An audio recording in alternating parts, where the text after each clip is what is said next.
We, the undersigned staff of Artforum and Bookforum, condemn the way the allegations against Knight Landisman have been handled by our publishers and repudiate the statements that have been issued to represent us so far. We are committed to gender justice and to the eradication of sexual harassment in the art community and beyond.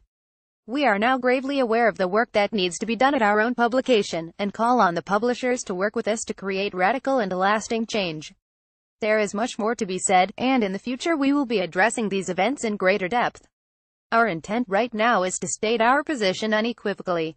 Paige K. Bradley, Jessica Butler, Elliot Kamara, Jonathan Campolo, Matthew Carlson, Lauren Cavalli, Don Chan, Canada Choate, Simone Conway, York, Constanza Arms, Cruz, Megan Dolan, Isabel Flower, Maggie Fokold, OK Fox, Jashin, Friedrich, Alex Garner, Jeff Gibson, Chandra Glick, Elizabeth Grosser, Miranda Hughes, Leah James, Alex Jovanovich, Lena Cavalli, Eunice Alexander Lassie, Melissa Moodry, Jackie Newdorf, David O'Neill, Lauren O'Neill, Butler, Prudence Pfeiffer, Julian Rose, C.H. Ella Rossetti, Elizabeth Shambell, Andrew Steinmetz, David Velasco, Emma Weinman, Lloyd Wise, Courtney Yoshi, Murren Mooks, Sculpture Man under Cardigan, 1998, in the fireplace of the Abd El-Mecid and D Mansion left, and photographs of security guards restraining protesters who raided the exhibition right. Photos depicting a group of men invaded an exhibition featuring businessman Merko's contemporary art collection in Istanbul on Saturday, October 21. HG Masters of Art Asia Pacific reports. Angered over a sculpture of a naked man crouching on the ground while holding a garment over his head, the protesters assaulted a security guard and may have damaged the artwork before they were forcibly removed from the show. The artwork that incensed the conservatives, Man Under Cardigan, 1998, by Australian artist Ron Muck, is part of the exhibition Doors Open to Those Who Knock. Curated by Mela Farrelly and Karoli Eliotti, the show is currently on view at the Abd El-Mecid and D Mansion in Istanbul's Üsküdar district. Organizers believe that the right-wing group may have mistaken the fireplace for a mihrab, the semicircular niche in a mosque that indicates the direction of Mecca, or a minibar, the pulpit where the imam stands to deliver sermons.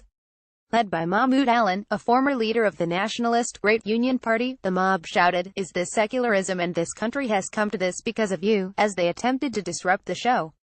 In response, visitors at the venue defended the exhibition by saying, "If you don't want to see this, don't come here," and applauded once the men were kicked out. Moralen was detained by the authorities for a brief period and then released.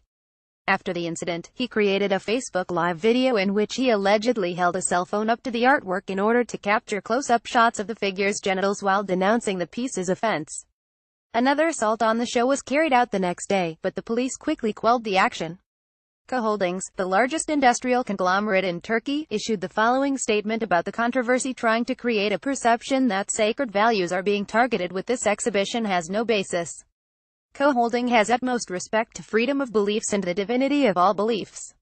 Since Islamist newspapers have been claiming that the fireplace is a mihrab, the statement also stressed that the mansion is a private home and has no religious affiliation. Because Co Holdings is one of the main sponsors of the Istanbul Biennial, critics have begun to target the exhibition as well. The attack on the exhibition is the most recent incident of conservatives in the country protesting art. In December 2016, Istanbul removed a public sculpture outside of a popular shopping mall after an outcry over its depiction of the Ottoman-era name for the city. Large-scale protests led the police to cover the work before taking it down. 1 month earlier, members of a conservative religious group raided the 11th edition of the Contemporary Istanbul Art Fair to demand the removal of a wooden sculpture of a two-headed woman who had an image of Abdülhamid II painted on her torso. Les 87 Eldridge Street. Photo: The Milton Resnick and Pat Pasloff Foundation. On February 2018, the Milton Resnick and Pat Pasloff Foundation will open an exhibition space in Resnick's former studio and home, Andrew Russeth of Art News reports. Located at 87 Eldridge Street, the only 100-year-old building was once a tenement, a synagogue, and an African-American church before the artist purchased it in 1976. The foundation funded the renovation of the historic site by selling the synagogue where Pasloff lived and worked. The artists bought the building in 1963, 13 years before they purchased the second synagogue. Despite being married, Resnick and Pasloff chose to live and work separate from one another. Rial Sheridan Architects led the venue's redesign. The firm focused on preserving the original character of the building, while ensuring it could function as a 21st-century exhibition space. "We are opening with a Milton retrospective, which will be the first retrospective that he has had in New York City, his home," said Nathan Kernan, the foundation's president. The exhibition will feature around 30 artworks from various collections. Among the pieces on view will be New Bride, 1963, a 210-inch-long canvas on loan from the Smithsonian American Art Museum in Washington, D.C. The show will coincide with exhibitions of Rennick's works that will be presented at Chaim Reed and Miguel Abreu, which will open February 22, 2018 and March 9, 2018 respectively. The Foundation is also planning a retrospective of Pasloff's works. Morath Foundation intends to use the first and fourth floors of the space to present rotating shows by senior artists. Kernan said that Pasloff had wanted to help older artists, who maybe had a career and were not being promoted at the moment, who were not young and therefore were not attracting the attention of the art world. The second floor will be dedicated to showcasing Resnick's works, including the 350 pieces that make up the Foundation's collection. The Sobey Art Award, Canada's largest contemporary art prize honoring artists under 40, has named Halifax-based Ursula Johnson as this year's winner. She will receive $40,000. The announcement was made during a gala event held Wednesday evening at the Art Museum at the University of Toronto. Ursula Johnson was singled out for her strong voice, her generosity, and collaborative spirit. Through her work, she redefines traditional materials and reimagines colonized histories, the selection committee said in a statement. 5 artists, Raymond Boyce, Julie West Coast, and the Yukon Jacint Carrier, Quebec, Ursula Johnson, Atlantic, Divya Mara, Prairies and the North, and Bridget Moser, Ontario, representing different regions across Canada, were shortlisted for the award. The 4 finalists will receive $8,000, and their work will be exhibited alongside Johnson's at the Art Museum of the University of Toronto from October 24 to December 9. Moore, born in Sydney, Nova Scotia, Johnson said, "This gift of being the winner of the Sobey Art Award means that I will now have the tremendous opportunity to work on a larger scale and expand the reach of my work to a broader community, while exploring more diversity in materials and content as well as beginning to create a network of collaborators internationally." This was the second edition of the award to be administered by the National Gallery of Canada, who became the organizing institution for the Sobey Art Award in 2016. Former winners of the prize include David Altmaid, Daniel Barraud, Michel De Bruyne, Raphael Elie de Groot, Jean-Pierre Gaultier, Nadia Meyer, Annie Poutou-Gut, and Jeremy Shaw. Les Kirsten Bridge Tish, Unholden Farouse White Dame 2015, Luster and enamel on antique glass, rolled glass shards, church window bordering, heraldic escutcheon, agate slices, lead, 3712-2414. From the series already made betwixt and between 2012 to 16. Cover of the September issue of Artforum. After a lawsuit accusing Artforum publisher Knight Landesman of sexual misconduct was filed in Manhattan Supreme Court on Wednesday, Landesman left the magazine. Following his resignation, Artforum released the following statement this morning. Knight Landesman offered his resignation to the publishers of Artforum and Chairman Anthony Corner accepted. In the past days, we have met with our staff and they have told us that Knight Landesman engaged in unacceptable behavior and caused a hostile work environment. We will do everything in our ability to bring our workplace in line with our editorial mission, and we will use this opportunity to transform Artforum into a place of transparency, equity, and with zero tolerance for sexual harassment of any kind. Regretfully, this behavior undermines the feminist ideals we have long strived to stand for. In response, we are creating a special task force of women at the magazine who will oversee this transformation. The Israel Museum in Jerusalem announced today that Ido Bruno, a professor in the Industrial Design Department at the Bezalel Academy of Arts Design, has been appointed director. He succeeds acting director Ayelet Shiloh Tamir, who will remain at the museum as deputy director. Ido has devoted many years to disseminating knowledge and culture in Israel and abroad, and has a deep understanding of the Israel Museum from collaborating on past initiatives, including the renewal of the Israel Museum's campus, said Isaac Malo, the chair of the institution's board of directors.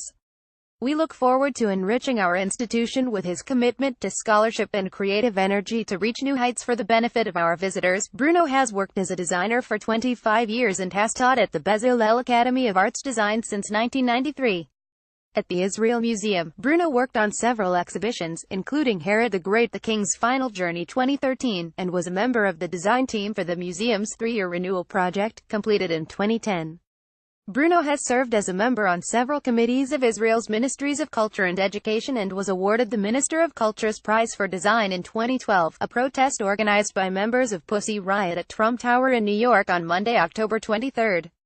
Photo Pussy Riot. 3 members of the Russian punk rock band and art collective Pussy Riot stormed New York's Trump Tower on Monday in protest of the imprisonment of Ukrainian filmmaker Oleg Sentsov, Jasmine Rowe of Pitchfork reports.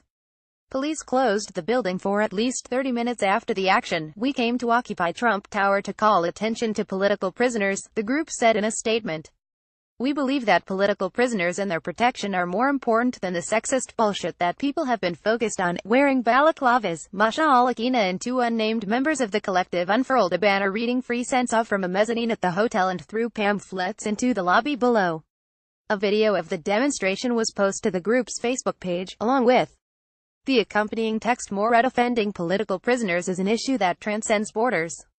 We are acting in solidarity against leaders like Putin, who has exercised authoritarian force, and Trump, who is displaying authoritarian tendencies, because we all need to be fighting together on behalf of dissidents everywhere." The post concludes by urging people to support advocacy and organize public actions. As Artforum.com previously reported, a Russian military court sentenced Sentsov to 20 years in a prison camp in August 2015 after convicting him of terrorism. The filmmaker is an outspoken critic of the pro-Kremlin government, and had organized a number of protests against Russia's annexation of Crimea. J.M. Smucker Co., the American food manufacturing company, has pledged to donate $1.1 million to the Akron Art Museum in Ohio, the Akron Beacon Journal reports. The gift will support the institution's endowment as well as its Free Thursdays program. "We are proud of our long-standing partnership with the Akron Art Museum and are pleased to provide support that makes arts and culture available in our communities," Smucker president and CEO Mark Smucker said in a statement. "We are honored to make world-class art accessible to more people." The donation comes on the heels of an $8 million gift from the John S. and James L. Knight Foundation, the largest single donation in the museum's history. The funds are being used to establish an outdoor garden, add public gathering spaces, and expand its collection of contemporary art. The Museum of Contemporary Art, Toronto, Canada has appointed Heidi Reitmeyer, currently the Director of Learning and Public Programs at the Museum of Contemporary Art, Chicago, as its new Executive Director and CEO. Reitmeyer will join the institution in January 2018. "I am pleased to welcome Heidi to this key role," said MOCA's Board of Directors Chair Julia Willett. "We set out to find someone with an excitement for how contemporary art museums can play a role on the world stage. With her experience here, in the UK and in the US, she will add an extraordinary global perspective and a track record of bringing relevance and engagement with the contemporary art, artists, and ideas of our times." Reitmeyer will succeed the museum's inaugural CEO Chantal Pontbriand, who stepped down from the position in June of 2016, after only 8 months in the role. Terry Nicholson has served as the acting CEO since July of last year.